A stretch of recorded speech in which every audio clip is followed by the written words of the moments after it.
Fala galera, História em Pauta número 22 e dessa vez falando Sociedade Inca. Só lembrando que quem gostou clica no gostei, se inscreva no nosso canal aqui no YouTube e fica agora com o vídeo.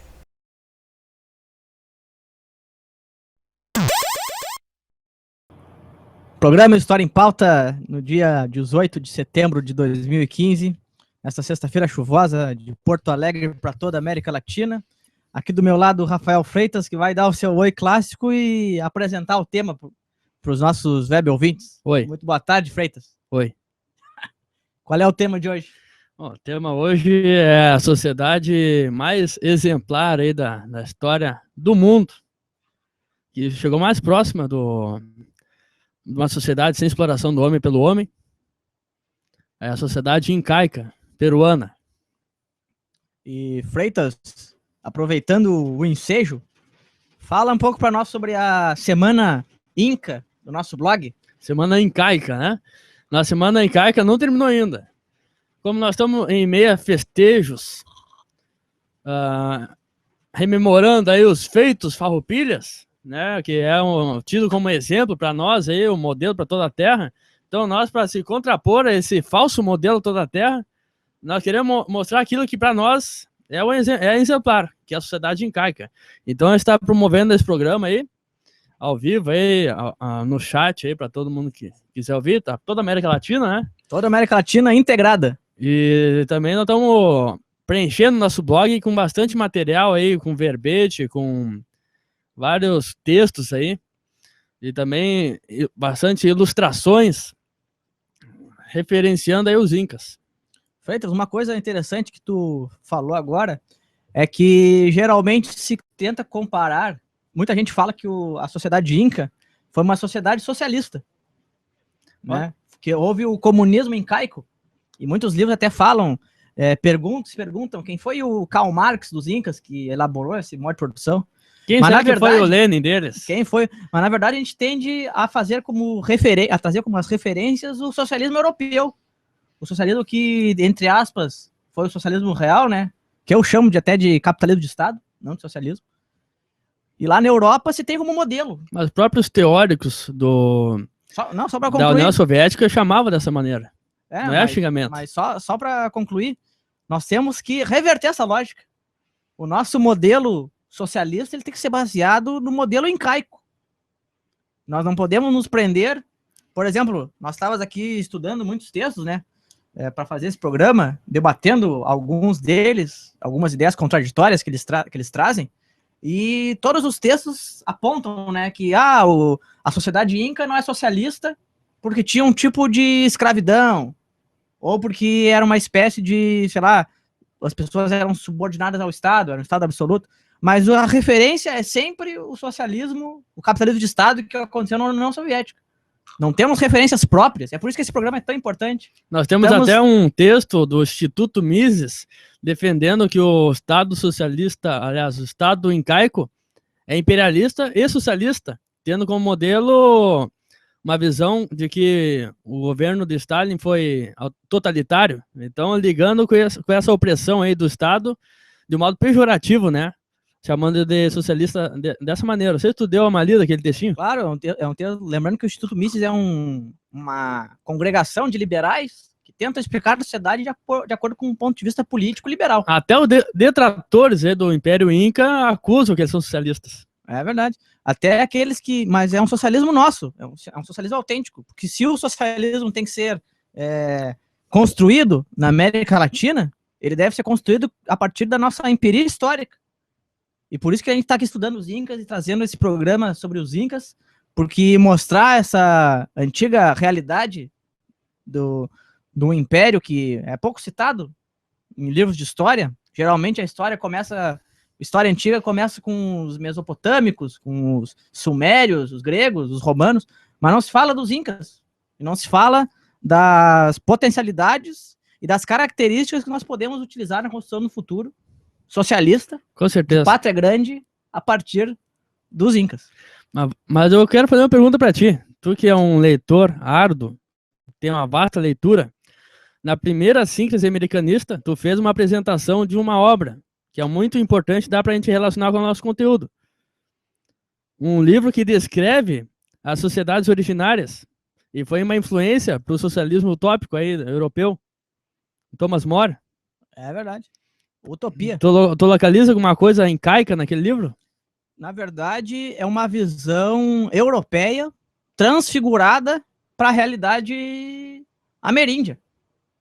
Porque na mentalidade europeia e eurocêntrica, o mundo colonial, que é a mentalidade europeia naquela época, ainda hoje é uma mentalidade colonial, eles viam o mundo como fonte inesgotável de matéria-prima. E estava começando a se criar aquelas teorias mercantilistas em que o ouro faria com que os reinos europeus que estavam se formando, né, os estados europeus que estavam se formando, tornaria esses estados mais ricos, mais prósperos. Só tendo bastante ouro acumulado, tu teria um estado forte, um estado próspero. E, obviamente, logo depois vieram outras consequências dessas políticas mercantilistas. E a América, quando eles chegaram aqui, quando eles invadiram o nosso continente, os europeus... Invadiram, saquearam, estupraram, mataram. Exatamente. Quando eles fizeram a barbárie da invasão, tanto os incas, quanto os maias, quanto os astecas, eles... Até passo parente, de que nesse momento das grandes invasões, realmente o mundo americano estava entre o socialismo e a barbárie. A barbárie chegou contra o socialismo incaico. A barbárie veio e da síntese entre a barbárie europeia e o socialismo típico da América, socialismo americano, surgiu o nosso capitalismo. Surgiu o colonialismo, que deu origem ao nosso capitalismo, por isso que nós somos tão peculiares. E essa é a diferencial do nosso grupo de estudo. Nós vemos a história com as nossas próprias lentes, não com a lente europeia. Mas só voltando ao raciocínio, tanto os incas, quanto os maias, quanto os astecas e outros povos menores ali, eles sabiam lidar com ouros, produziam artefatos de ouro, né? Eles sabiam... nós temos aqui uma relíquia, por exemplo, que foi trazida diretamente de Machu Picchu para nós. Um camarada nosso que trouxe lá do lugar. Mas os europeus vieram com aquela ideologia de que só um lugar fantástico chamado Eldorado, esse lugar sozinho era todo feito de ouro. E ele ficava no coração da floresta amazônica. E essas notícias começaram a se espalhar. É como um telefone sem fio. Primeiro falaram para uma pessoa, depois outros falaram, os viajantes, os navegadores, os marinheiros. Enfim, foram se conectando até chegar na Europa com a mentalidade de que, na América nós temos muito ouro. Então vamos lá pegar esse ouro e botar nos cofres europeus. O que foi uma grande, na verdade, aí que começou o que tu chama de regime de despovoamento, Freitas. Não, sou eu que chamo. Mariata que chamou. Mas que nós reapropriamos esse conceito. Então, o livro do Thomas More, por exemplo, eles trazem uma sociedade perfeita, entre aspas, né, de acordo com a mentalidade da época, onde o ouro é tão irrelevante numa Europa que só quer saber de ouro, né, de acumular metais e ouros, enfim. O ouro é tão irrelevante que eles...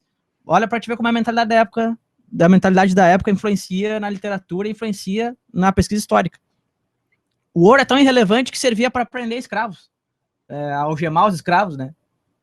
E para te ver, uma sociedade que eles queriam uma sociedade perfeita, teria escravidão. Uma coisa que estava acontecendo na Europa, né? Que a Europa estava trazendo trabalhadores escravizados para a América, e lá eles encararam a servidão inca, nós vamos debater hoje, como uma escravidão. Pra te ver como isso é muito polêmico, assim. Hein? Isso é muito polêmico. Se for comparar Luiz Vitale com Mariátegui, vai ficar em dúvida se teve escravidão ou não. Há autores que dizem que só no auge da escravidão incaica, 5% da população era escrava. Eu sou contra essa teoria de escravidão incaica. Eu acho que não existia escravidão. Os Yanaconas, que eram os servos, eles eram submetidos a um regime coletivo de servidão. Diferente da escravidão. A escravidão, tu pega um homem, um ser vivo, ou uma mulher, pode comprar e pode vender ele no mercado. A escravidão moderna é capitalista. Tudo é mercadoria, tudo vale ouro. A servidão incaica, tu não podia vender uma pessoa. E nem era hereditário também. Mas nem era hereditário. E a pessoa não era propriedade, a pessoa era um ser humano tinham uma relevância na sociedade. Então, e é interessante também te dizer que as culturas alimentícias aqui da América era a cultura do milho. O milho era o grande cereal que se plantava aqui na América. Isso, graças aos Wari. Eles popularizaram o milho aqui. E quando os europeus vieram, eles vieram com a sede do ouro. Então eles começaram a perguntar: onde é que a gente consegue achar um negócio amarelo, valioso? E na mentalidade dos incas e dos astecas e dos maias, uma coisa amarela, valiosa, é o milho. Que é com o milho que a gente faz tudo, né? A gente faz comida, a gente sobrevive através do milho, faz comércio, trocas, né? Mercadorias, troca um saco de milho por um saco de, sei lá, uma barra de ouro. Então, quando os europeus, quando os incas lá começaram a guiar os europeus pelas matas adentro, dizendo, os lugares que vocês vão encontrar com metais valiosos é em tal lugar. E chegaram lá, era uma plantação de milho. Não era um metal valioso, não era uma coisa valiosa, era uma coisa amarela que valia para os incas, mas não para o europeu capitalista. Vamos começar desde o início.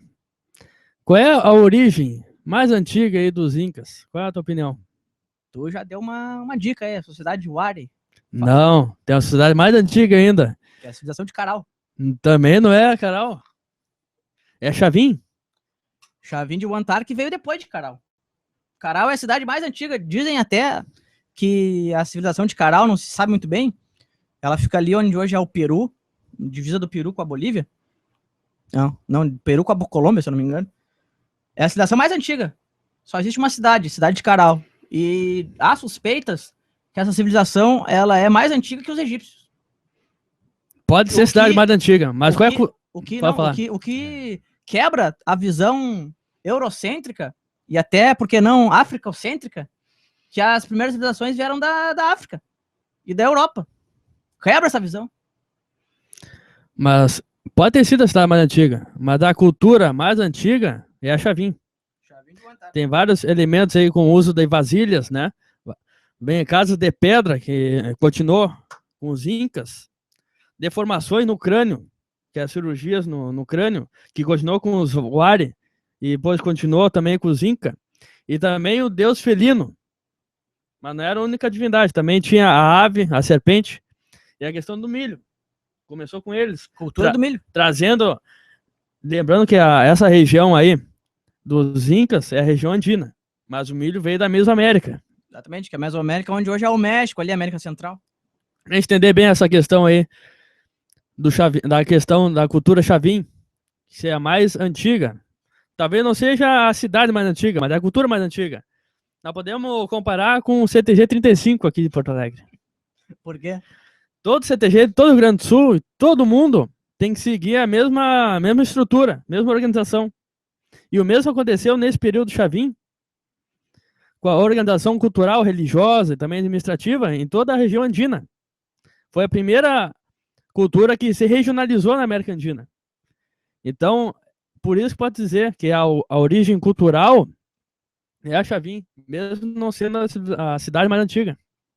Com certeza, é a matriz cultural inca. Porque os incas, porque na verdade os incas, eles surgem de um povo chamado os Quichuas. Os Quichuas, que hoje habitam o Peru, são muito poucos, são eles que começaram, através de guerras e de pilhagens, a agregar as culturas das aldeias e dos povos que eles dominavam. Entre eles, o povo de Chavin de Huantar, que fica perto ali da Colômbia hoje em dia. Equador, Colômbia. Então, a partir do núcleo central dos Quichuas, porque o nome do soberano Quichua chamava Inca. Por isso que é a civilização Inca, porque é o nome da civilização que acredita nesse soberano como a reencarnação do Deus Sol, que é o Deus mais importante desse império socialista, na verdade. Então, a partir dessas ramificações dos Quichuas que foram agregando cada vez mais os povos, a civilização de Chavin de Huantar, a civilização Nazca, que tem aquelas linhas de Nazca, foi se criando uma grande rede colaborativa de povos interconectados através de estradas e através da produção. Porque a primeira ponte sobre um penhasco, muitos falam que foi construída no século XIX, através da Revolução Industrial, mas é mentira. A primeira ponte sobre um penhasco foi construída pelos Incas. Foi uma ponte móvel, levadiça. Pra te ver, há mais de 3.000 anos atrás. Bom, Não, 2.500. tu sabe, camarada Fábio Melo, não tem nada a ver com o padre Fábio de Melo. Que a história é a essência do dissenso. Então, pesquisando, lendo ali e acolá, descobri uma outra origem para os Incas. Opa, história é denúncia. Então, é o seguinte, ó. Os Chavin se dividiram, a cultura Chavin se destacou em 3 povoados: Nazca, Tiahuaco e Usuári. Usuári, que segundo algumas fontes, foram a primeira civilização andina a preconizar, a popularizar o urbanismo e o militarismo. Eles foram o primeiro império. Alguns dizem até foi o império mais diversificado e desenvolvido que o Inca. Mas será que tinha um caráter socialista nesse império aí? Tinha, mais que o Inca. Mais que o Inca. Então, os dois últimos, Tiahuaco e o Huari, se dividiram nos Chancas. Chancas, que era da região do sul, que era o grupo guerreiro, que não era expansionista. Também se dividiram nos Chimus, que eram povos ribeirinhos, Chimus. que adoravam viracocha. E os Incas, na sua ânsia de alguns governadores imperialistas, roubaram todo o ouro deles. E os Incas? Que são os Quichuas. O Quichua é o idioma deles. Sim, os Quichuas eram o nome do povo, do idioma, e o soberano Quichua se chamava Inca. Aí esse povo começou a se estender. Eles de dominados passaram a ser dominadores. Isso é uma versão da história. Né? Então esses 3 povos, Chanca, Chimu e os Inca, se relacionaram entre si de um modo muito militar. Se sobressaíram os Incas, misturando etnicamente, racialmente, todas essas etnias e absorvendo toda essa cultura aí. Com certeza. E dizer também que muito do que esses outros povos, principalmente os Chimus, por exemplo, essa peça aqui, ela é tipicamente Chimu. Os Chimus, eles eram hábeis como é que é o nome disso? Esqueci o nome de como trabalhar o ouro. Trabalho Esculpir? Esculpir o ouro, sei lá, ourivesaria, uma coisa assim. Eles eram muito hábeis nisso aí. Eles eram ouvires. Se ouvir bem, é ouvires. Então, eles, a partir daí, começaram a aglutinar também a sua cultura, as culturas que vinham de fora e que eles dominavam. Como dessas sociedades aí que tu acabou de falar, Freitas. Mas a questão do. Desculpa interromper. Pode interromper. Mas a questão do idioma é importante. Se tu for fazer um vestibular, aí vão perguntar qual era o idioma dos Incas, o que tu vai responder? Eu vou colocar como Quichua. Mas tá errado. Por quê? Não era só Quichua. Eu também falavam Aymara e o Keuque, que é um dialeto aí do Aymara. O Aymara, hoje em dia, que tá ali na região da Bolívia. Inclusive, o presidente boliviano, Evo Morales, também é um Aymara. É descendente dos Aymaras. Do Aymara. E o Quichua era o idioma da administração. Foi um idioma imposto. Que era o idioma do... É como se existisse o português culto e o português... como é que é? Popular. Popularesco, exatamente. Podemos dizer que o Quichua é a língua erudita e o Aymara é a língua popular. Pode ser. Mas isso aí, no desenvolver da história incaica, foi se alterando.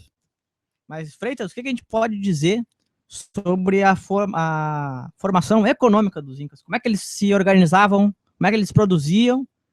E como é que eles trabalhavam? Tu quer chegar na questão do modo produtivo? Modo de produção. Muita gente fala, inclusive alguns teóricos marxistas, que todos os modos de produção antes do capitalismo eram o modo de produção escravista e antes era o modo de produção asiático. Mesmo que a região geográfica não seja na Ásia. Exatamente, mesmo que seja na América. Mas eu proponho que a gente mude esse termo, Freitas, e acabe com, a partir desse texto aqui que nós estudamos, Vou dizer qual é o texto, ó. Os modos de produção no Império dos Incas, escrito por Valdemar Espinosa. Eu proponho que nós deixemos de usar a palavra modo de produção asiático para falar em modo de produção inca. Porque os incas são a referência por todos os modos de produção da América. Então eu te convido a ler o porquê disso. Explique para nós. Eu sugiro que tu leia.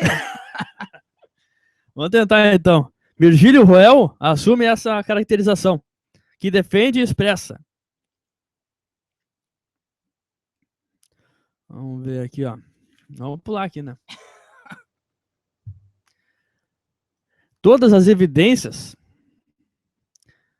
nos informam que quando surgem no cenário da história do mundo o Império dos Incas, os orientais despóticos eram em suas conquistas territoriais sanguinários, exploradores e opressoras. Mas com os Incas, pela primeira vez na história, aparece no cenário histórico estabelecendo um governo distinto, com bem-estar de todo o povo. Basicamente é isso. Então, por essas considerações, essas e outras, nós propomos que o incaico, o Império Inca, se classifique de um modo superior do modo de produção asiático.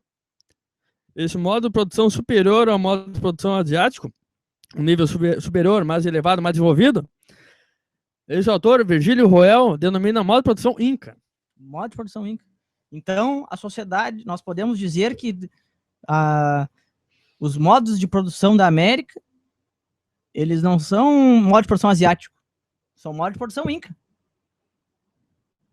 Ou as suas divergências com os modos de produção Inca, por exemplo. Mas isso só... não, as suas ramificações. Mas é isso somente devido à região geográfica ou por outra razão além dessa? Eu acho que pela geografia americana como um todo. O que tu acha que caracteriza o modo de produção? Modo de produção? O que é o elemento mais importante? Não, qualquer modo de produção. Acho que o que caracteriza o modo de produção é a organização da produção, como se produz. Para o Mariátegui, o que define o modo de produção é o estatuto da propriedade da terra. Também. Aí é que tá. Como se produz? Se produz uma propriedade privada, propriedade pública. Isso aí é uma coisa jurídica e ideológica. Não. Mas a produção mesmo, o que caracteriza o modo de produção é como se produz. Então eu vou fazer algo aqui, ó, em primeira mão, uma citação que vai aparecer no nosso blog, que eu sublinhei aqui, que fala sobre modo de produção Inca para o Mariátegui. Mas ele fala também sobre o regime de propriedade feudal. O Mariátegui é meio... Olha, eu tenho uma opinião de que não. Que ele não considera feudal o Peru. Eu vou explicar por quê. Ele considera aquele Gamonálides? Um trecho aqui, ó. Eu já falei que nesse aqui é o livro 7 Ensaios da Interpretação da Realidade Peruana, José Carlos Mariátegui, que logo nas páginas iniciais, sabe quem ele cita? Quem? Ele como marxista, quem tu acha que ele vai citar? Não tenho a mínima ideia. Nietzsche? Isso, como bom marxista, cita Nietzsche na sua advertência. E daí eu vou dizer por quê. Se ele é nietzschiano também... Um marxista nietzschiano. Curioso. Com certeza ele leu Nietzsche bastante. E uma das ideias de Nietzsche é de que, para se fazer entender, é necessário às vezes mentir. Então, Mariátegui mente quando ele cita para se fazer entender de que havia feudalismo no Peru. Mas na verdade não era feudalismo, era gamonalismo. Mas eu vou citar aqui o porquê. Já que Mariátegui considera o fator principal para definir o modo de produção, a propriedade da terra, então o que ele fala sobre a propriedade da terra? Ele cita a fórmula de Proudhon, o roubo é propriedade. O que ele diz? Na sociedade incaica não existia o roubo, porque não existia propriedade. Olha aí, mais um aspecto que caracteriza como o socialismo inca. Aí complica. Ou se preferirmos, porque existia uma organização socialista da propriedade.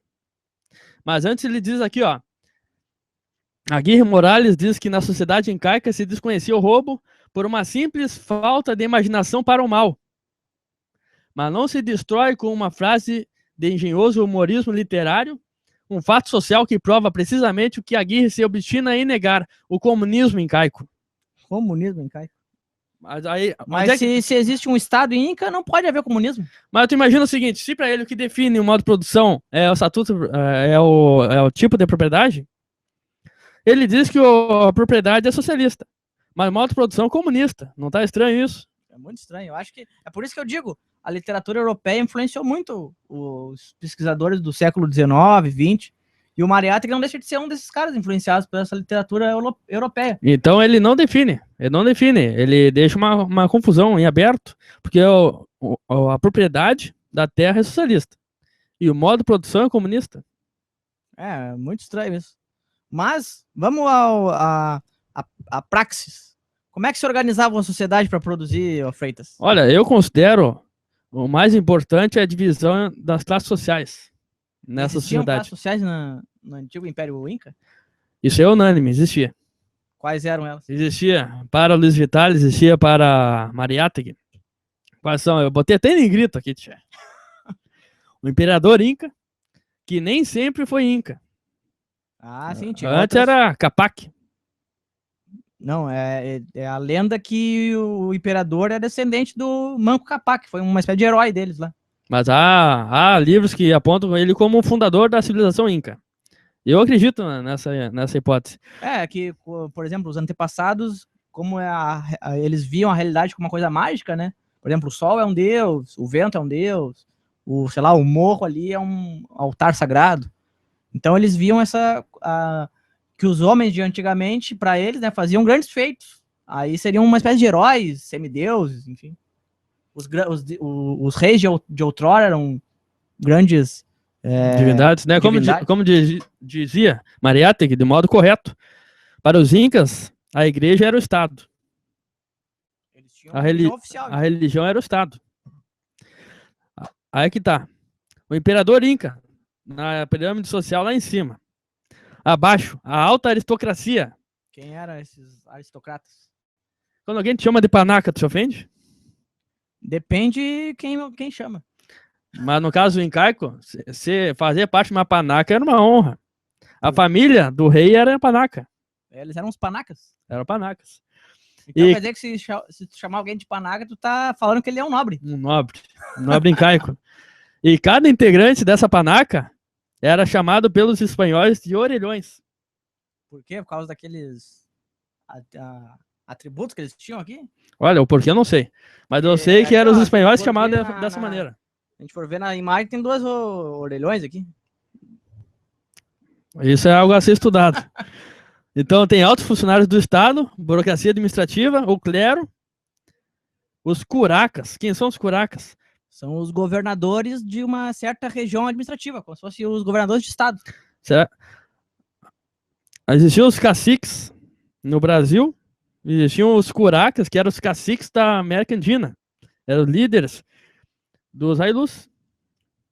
É verdade. Os Ailus que nós vamos falar, que na verdade a origem democrática da América são os Ailus. Ou socialista. Ou socialista, é a base do Mas socialismo. o que é socialista não é avanço democrático radical? É verdade. Né? Então, continuando a alta aristocracia, os curacas, aqui tá, os curacas e os orelhões recebiam propriedade de terra privada do Estado por serviços prestados aos incas. Aí que tá, a propriedade não era 100% coletiva. A propriedade era coletiva, mas para os orelhões e para os curacas, eles tinham propriedade de terra para eles. Foi por isso que muita gente fala até hoje sobre a questão da escravidão e de como foi, teoricamente, fácil a dominação dos espanhóis. Porque muitos curacas se uniram aos espanhóis. Exatamente. Contra os incas. E, por exemplo, tinha aldeia que produzia, o Ailu ali, que era o Ailu, é o precursor do soviético. Dos soviéticos, lá da Rússia, século XX. Os Ailus se organizavam ali, produziam a sua plantação de milho, criavam ali as lhamas, as alpacas e tal, enfim, produziam ali a sua lã para fazer a sua roupa. E o tributo, o que sobrava, era o tributo, ou então eles organizavam a produção de uma forma que sobrasse um tributo para enviar para o curaca, esse Curaca ficava com uma parte e enviava o resto pro Inca para ele sobreviver, nessa classe-estado aí. Quando chegaram os espanhóis não tocaram imediatamente nos Ailus. Muitos, claro, houve o extermínio, mas a produção ela não foi tão desorganizada assim. O Curaca simplesmente saiu de cena e aquelas encomendas, as encomendas... Tem origem incaica, né? Tem origem incaica, porque aí em vez de ser o Curaca, o cara que recebia o tributo, era o cara designado pela coroa da Espanha, recebia esse tributo e, por sua vez, em vez de enviar para o Inca, ele enviava para a Espanha através dos seus impostos, enfim. Carreira das Índias. Mas continuando aí a classificação das classes sociais, eu já descrevi o topo da pirâmide social era o Inca. A classe Estado. Depois a alta aristocracia, ligada ao Estado. E tem a classe média. Eu acho que a gente tem que tirar essa palavra aristocracia. Porque tá muito eurocêntrico essa divisão aqui entre imperador e alta aristocracia. A aristocracia é uma palavra que vem da Grécia. Nós temos que chamar de panacas. Tinha o imperador, tinha a classe panaca. E depois O clero era panaca? Os curacas eram panacas também? Os panacas eram a classe Estado. Pode ser. Os altos panacas. Vamos dizer assim. Tá, mas existia também a classe média, que eu denominei dessa maneira, que nenhum livro chama de classe média. São os artesãos, os militares, os contabilistas. Aí que tá. Naquela publicação das imagens da sociedade incaica, eu coloquei os Quipu Camaiok, que eram os contabilistas, como os escribas dos Incas. Tu concorda? Eu acho que não tem nada a ver, porque os Incas não tinham uma escrita organizada alfabeticamente. O que eles tinham eram os quipus. Que era a contabilidade apenas, né? Que eram uns eu tô pensando assim, em repensar essa minha comparação infeliz. Acho que não tem a ver com os escribas, não. Ou a gente inventa ou a gente erra. Não, eu faço parte do acerto nesse sentido. Eu inventei errando. E a massa, aí que tá. A parte que é de 90%, que eu colocaria, 90% da pirâmide social dos Incas era formado 90% por 85%, era 90%. 85% os Ailus. Que o Mariátegui compara com os Felás. E como ele é os Felás é o que? Os egípcios? Os egípcios, os camponeses egípcios. E ele denomina o sistema de produção envolvendo os Felás de felaísmo. Será que tem alguma coisa com... Como é que é? Ah, me esqueci a palavra agora. Mas tu vai lembrar. Espero que sim. E os 5%, aí que entra os Ianacondas. 5% da população, que alguns autores consideram escravos estatais, mas aí pode ser uma visão liberal. Quem é ligado ao Estado é um escravo. Não, primeiro, encaixar esses Ianaconas como escravos já é um erro. Por que a escravidão tem que ser os parâmetros? A gente tem que comparar com os parâmetros europeus. A escravidão europeia é uma coisa. A escravidão capitalista dos séculos 15, 16, 17, 18, 19 é outra. Continuando a classificação das classes sociais. Quem eram os Ianaconas? Da onde que eles surgiam? Quem? Eram aqueles que promoviam, lideravam rebeliões contra os Incas. Eles eram transformados com punição em Ianaconas. Também os líderes dos povos conquistados. E também chamar a atenção que não era hereditário. Tem um outro autor que diz o seguinte, que o modo de produção incaico é asiático, na opinião dele. Olha aí, mais um autor. Esse aqui. Esse livro é muito polêmico, porque ele se propõe a ser um livro... História das sociedades americanas. Ele se propõe a ser um livro de esquerda, mas ele só usa como referência a Europa. Mas é possível usar a referência da Europa e ser de esquerda também. Com certeza. Mas não é um absurdo. Inventa, mas não inventa. Mas por que ele considera asiático? Porque para ele o que define o modo de produção é a mão de obra. Qual a mão de obra predominante sobre a qual depende o modo de produção? Para ele, por existir somente 5% de Ianaconas, de escravos, então o modo de produção incaico não depende deles, que são muita pequena proporção de trabalhadores. Entende? Mas Mariátegui, ele não considera escravo. Ele, inclusive, ele conceitua um novo sistema que continua durante a época dos Incas e continua na época da colônia e até um período capitalista. Ele cria o conceito de ianaconagem.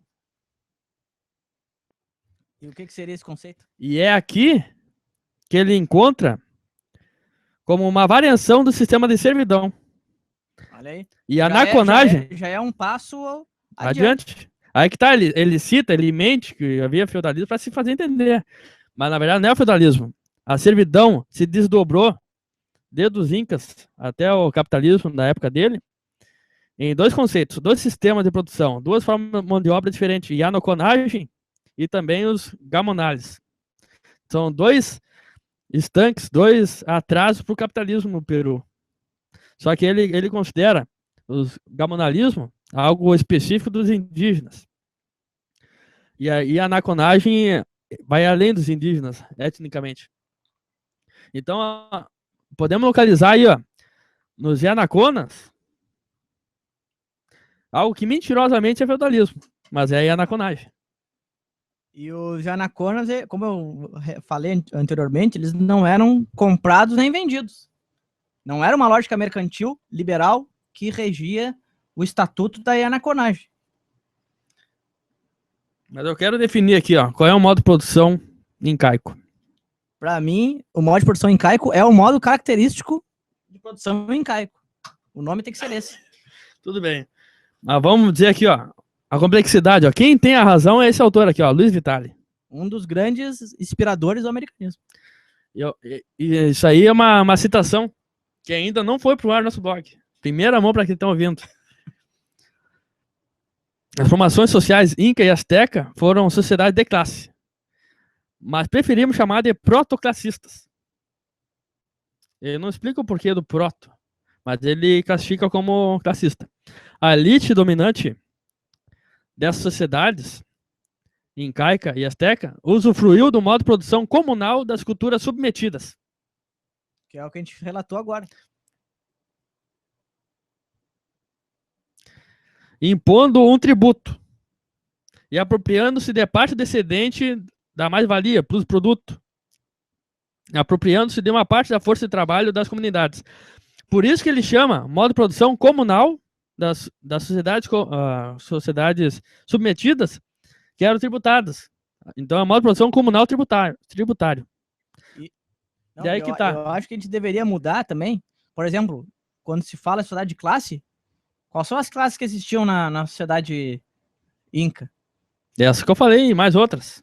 Geralmente fala, por exemplo, a aristocracia a gente mudou para panacracia.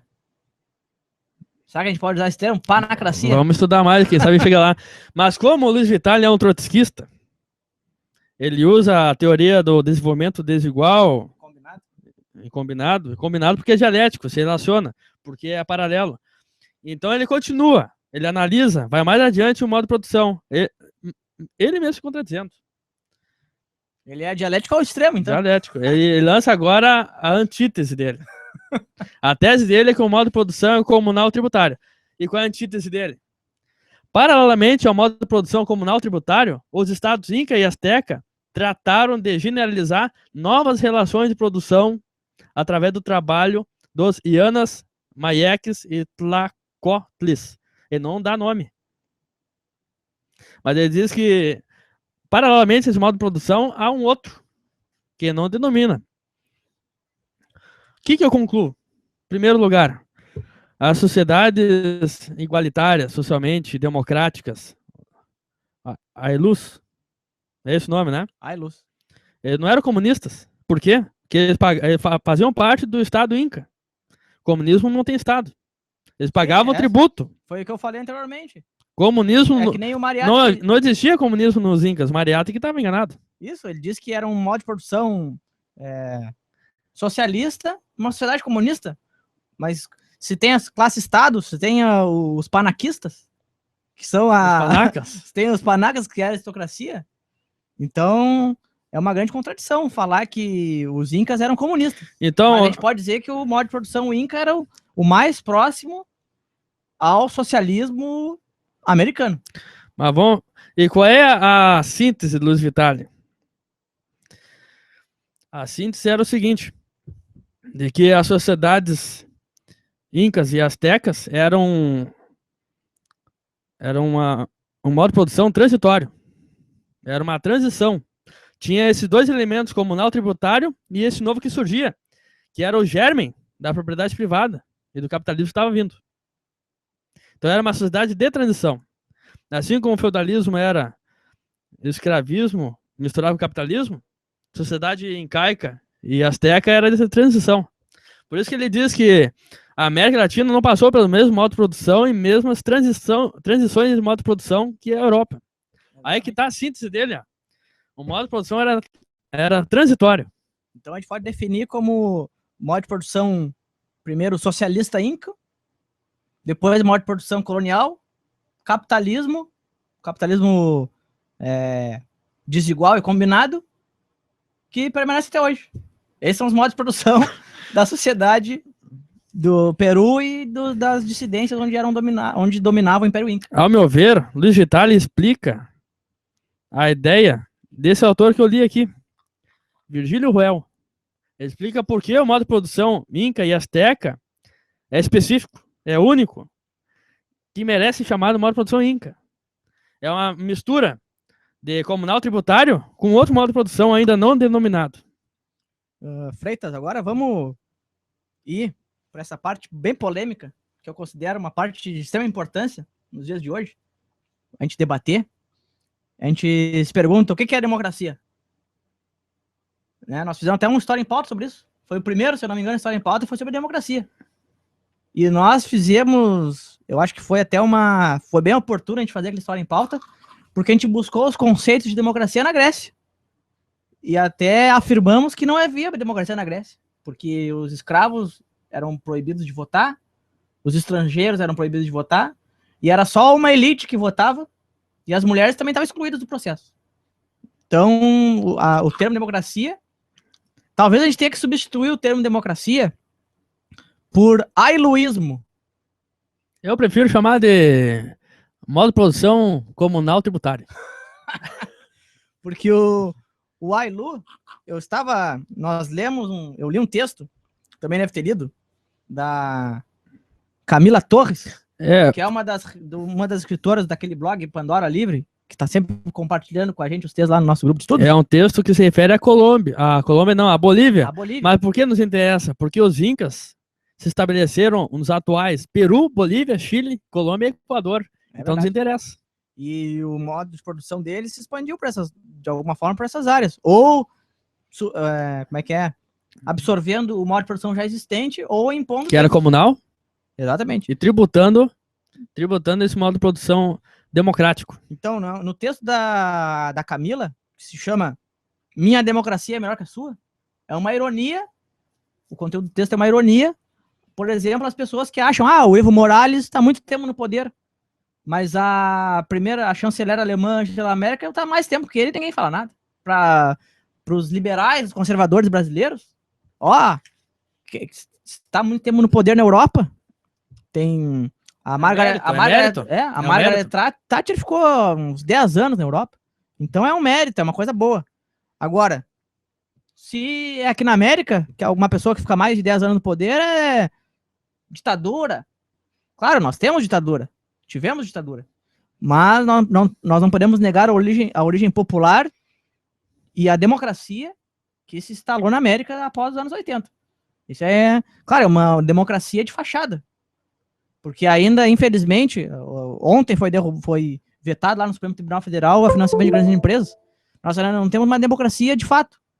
A democracia de fato só existe com justiça social. E nós não temos justiça social atualmente na América Latina. Tu imagina, colega Fábio, se no Brasil, de repente, a presidente Dilma baixasse um decreto. É proibido o desemprego no Brasil. Abolir o desemprego. Será que ela seria uma tirana? Ou uma revolucionária?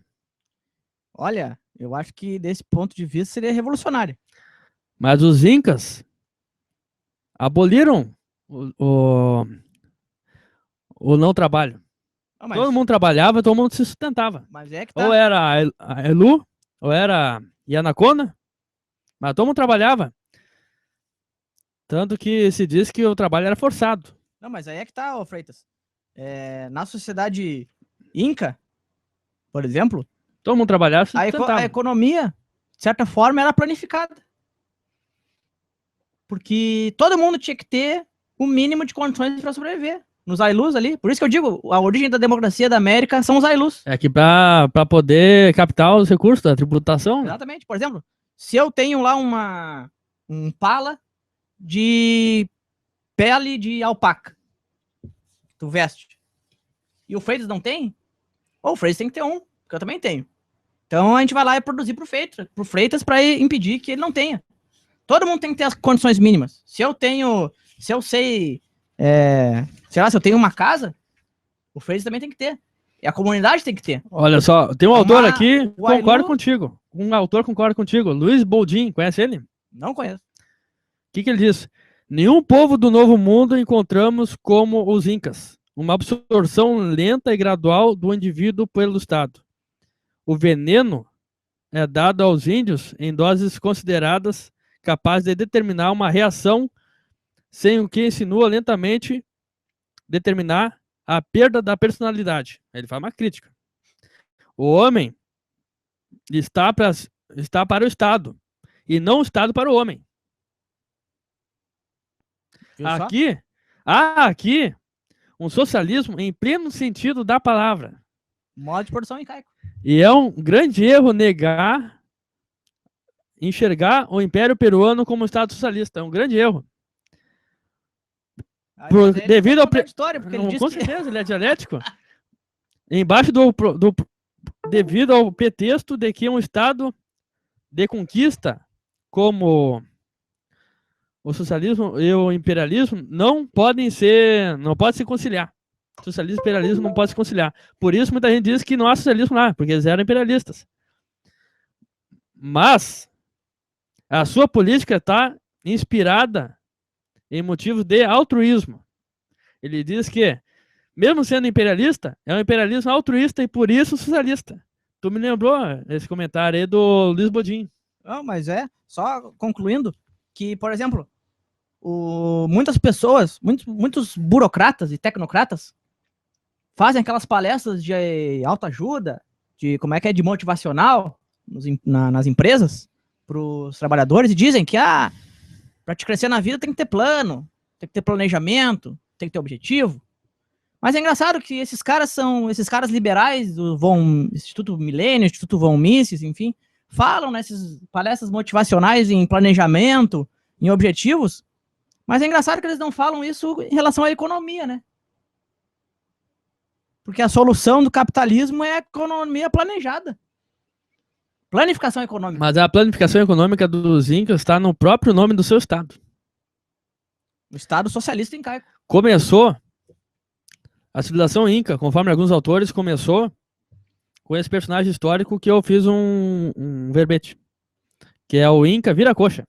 O Viracocha, que foi um Inca muito importante. Ele que planificou o Império Inca em 4 partes. E daí o nome do Estado Inca. Tahuantinsuyo. Tahuantinsuyo. O que quer dizer? Os 4 cantos do mundo. Daí que tá, ele dividiu em 4 partes. E o centro do mundo era Cusco. O centro do mundo era Cusco. Com certeza.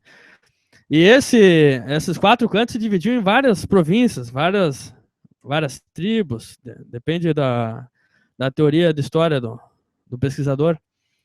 Mas tu vê que eles planificaram dessa maneira e por isso resistiram há mais de 100 anos. E essa é a minha crítica a esses pseudo-liberaloides aí, que falam sempre em, para crescer na vida tem que ser planejamento, enfim. Mas na economia também tem que ser planejado. Se é uma economia que quer crescer, quer desenvolver, enfim. Então fica aí a minha crítica. Mas eu acho que é o momento da voz do além. A voz do além tá preparada aí para ler o trecho? Dá um oi aí, voz do além. Muito Muito boa tarde. Só interrompendo aqui para dizer a origem dessa citação, que é a breve história dos Incas, da Patrícia Temoche Cortés, que é descendente dos Incas. Voz do além, tá tudo contigo.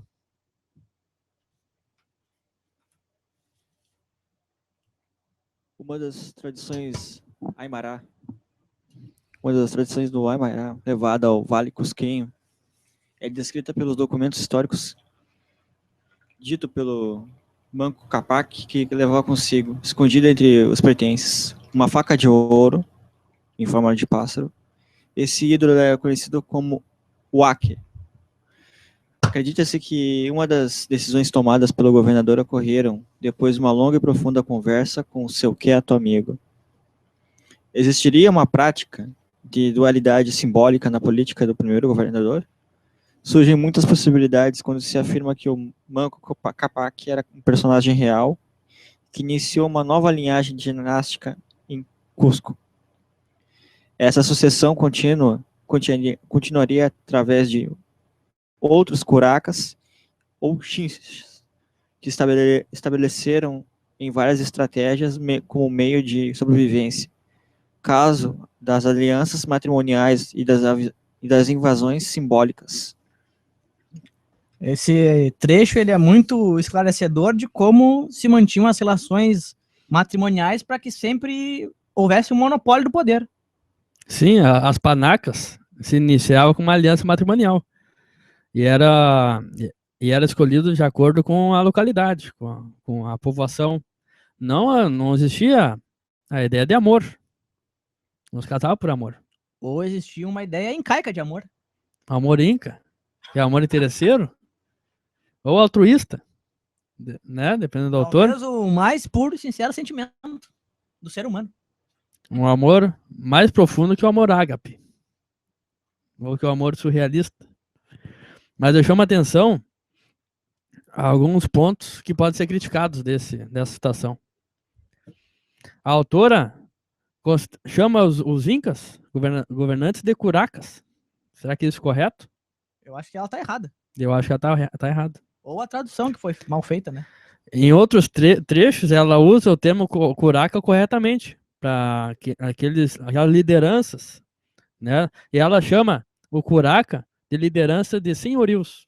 Ela chama os chancas de o senhorio mais temido dos Andes do Sul. Pra te ver como ela é ainda influenciada pelo eurocentrismo. Que ela chama de senhores. O senhor é o senhor feudal lá da Europa. Senhor de escravo. Exatamente. E outra coisa que chama atenção, segundo a obra dela, as invasões antes eram simbólicas. A partir do viracocha, que se tornou invasões militares, institucionalizadas. Então ela coloca essas duas etapas aí de expansionismo inca. Primeiro, simbólico, com uma relação cultural, fruto de uma aliança matrimonial, e após viracocha, invasões militares. Um dos acontecimentos a partir do viracocha é que o governante inca, líder de Cusco, da região de Cusco, ele começa a distribuir nas regiões incas bases militares cusquenhas. Algo que a gente pode comparar com as bases militares estadunidenses na América Latina. Todo o imperialismo se caracteriza também pela presença militar, né? Sim, então há essa historicização feita de modo competente por essa historiadora aqui. Tem mais alguma colocação sobre o Luiz Vitali, Freitas? Tem, porque ele cita, ele não tem uma visão romântica dos incas como Mariátegui tem. E inclusive, o Luiz Vitali, ele jogava futebol com os Mapuche, que foi o único povo que os incas não conseguiram subordinar. Isso é verdade. Os chancas nem eram tão temidos assim, que os incas venceram eles. Mas enquanto isso, Tá. eu quero que tu comente mais a questão do artigo. Qual o artigo sobre a democracia, a ILU? Poderia fazer um resumo desse artigo? Não, então, o artigo ele como é fala que a gente sobre... relaciona com os incas? Não, enquanto eu aí acho a ela parte traz do Luiz Vitali traz um aqui. histórico ali. Vamos ver se eu consigo acessar aqui no blog. No blog não, no nosso grupo do Facebook. O o link do artigo da Camila. Bom, eu achei, ó. Ele trabalha com as tese e antitese, então ele chega a elogiar o modo de produção incaico como comunal tributário, mas põe um porém depois no outro parágrafo. A caracterização do modo de produção comunal tributário para as culturas Inca e Azteca nos parece mais precisa que o termo modo de produção asiático. Mas mesmo assim ele cita a modo de produção asiática. Cita para criticar. Por comunal, entendemos as atividades conjuntas que efetuaram as unidades domésticas, Ailu e Altepetles, dentro da tribo. Esses núcleos familiares trabalhavam as parcelas do seu usufruto que era repartido na comunidade e realizavam tarefas comuns de maneira coletiva e ajudavam a outras famílias através do sistema cooperativo de Minga. Ainda que o Estado fosse submetido a uma comunidade base, as formações sociais Inca e Azteca não cortaram seu cordão umbilical com a possessão coletiva da terra e a produção comunal. Não obstante, aí entra o porém, se generalizaram desigualdades sociais, acentuando-se as contradições entre campesinos e artesãos e entre ambos e a elite dominante, militares, sacerdotes, funcionários estatais.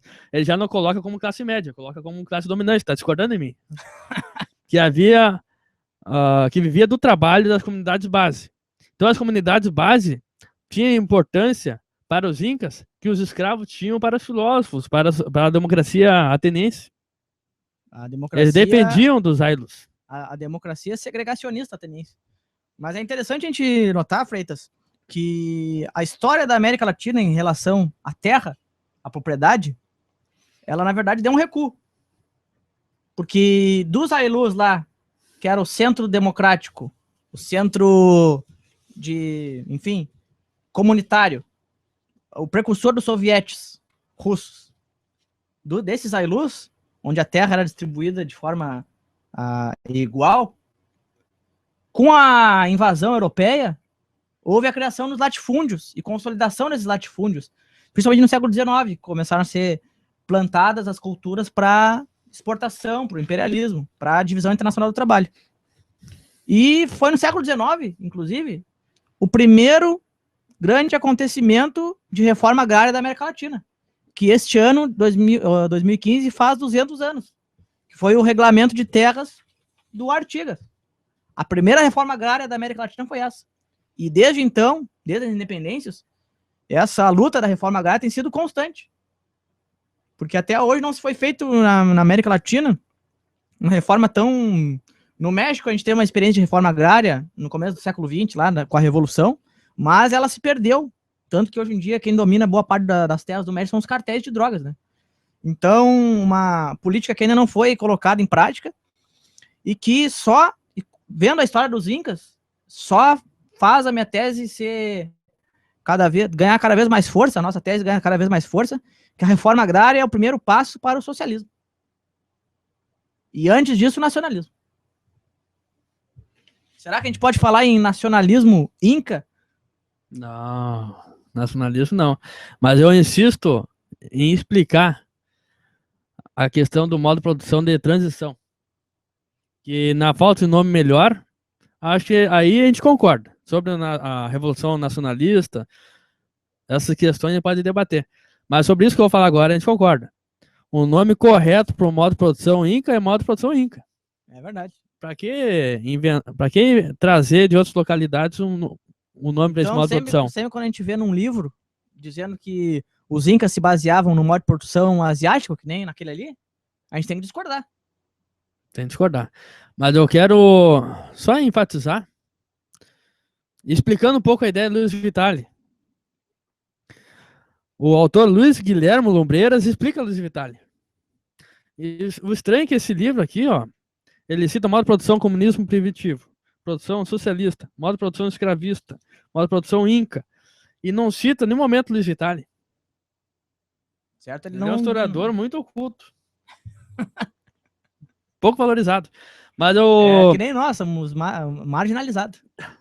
Mas então, Luiz Guilherme Lumbreiras ajuda a explicar o porquê dessa transição.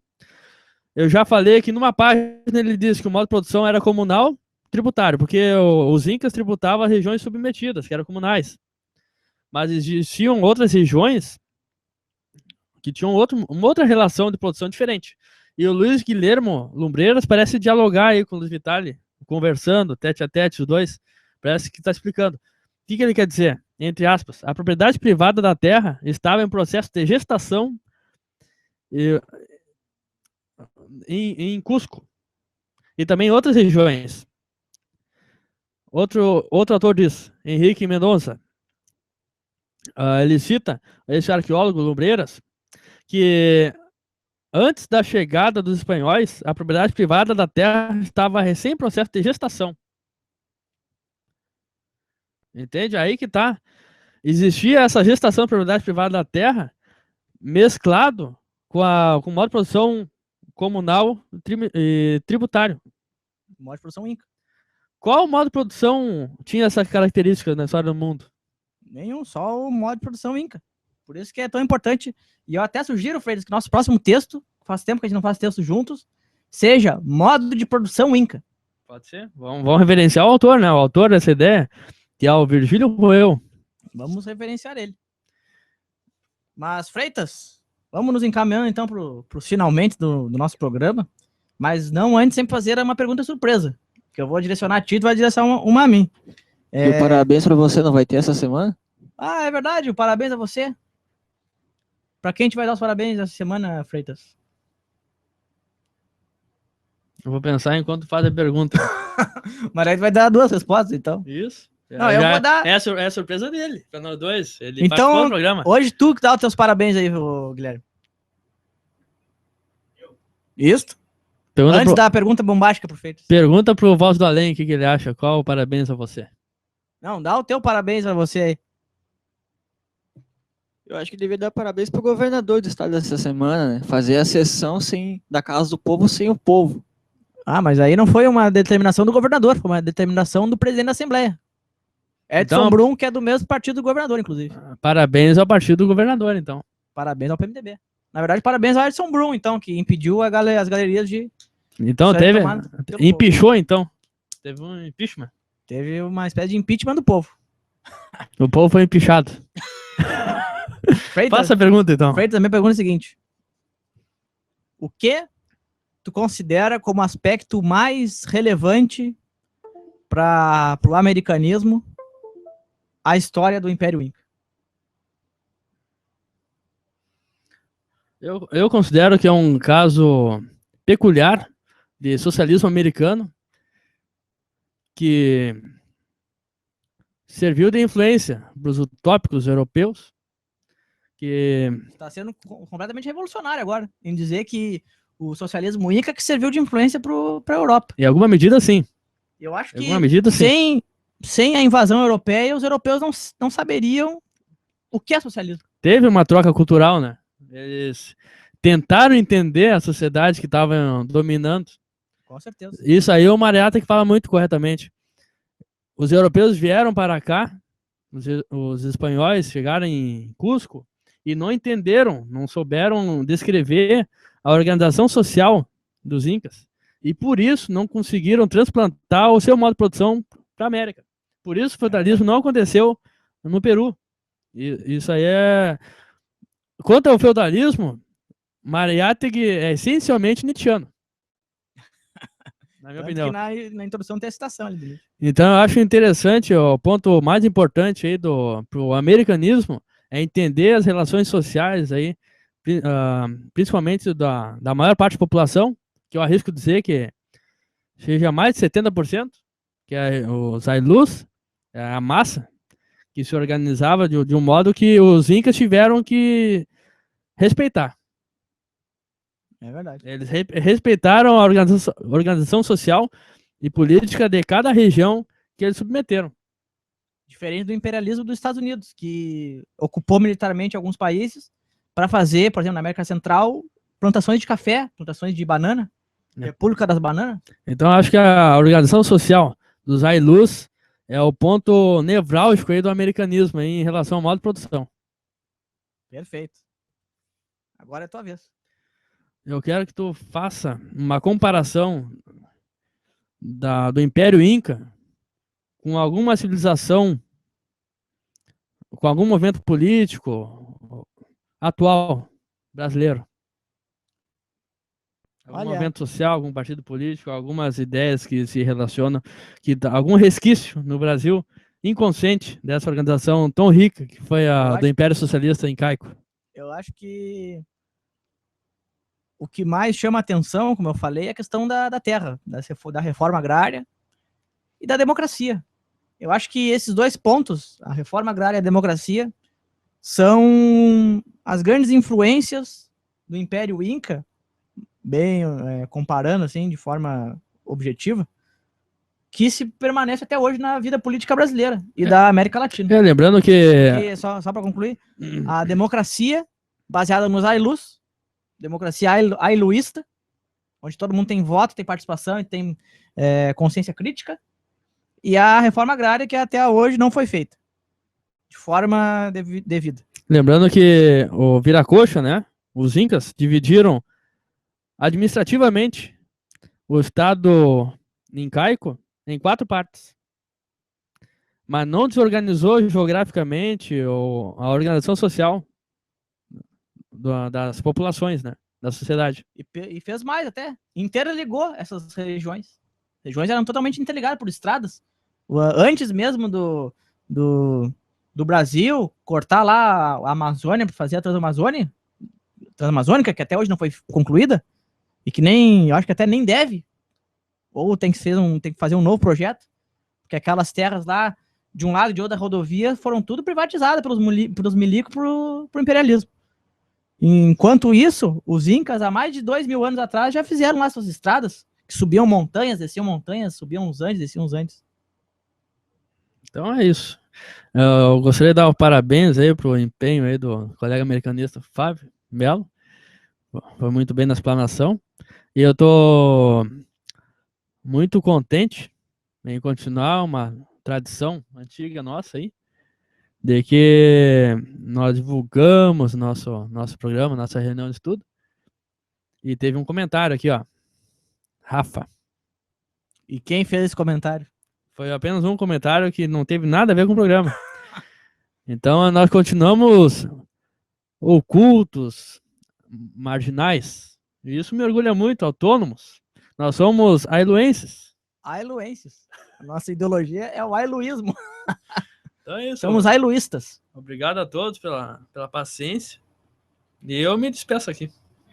Então tá, Freitas. Semana que vem estamos de volta com mais uma História em Pauta e novidades pro final de semana. Até mais. Muito obrigado a todos.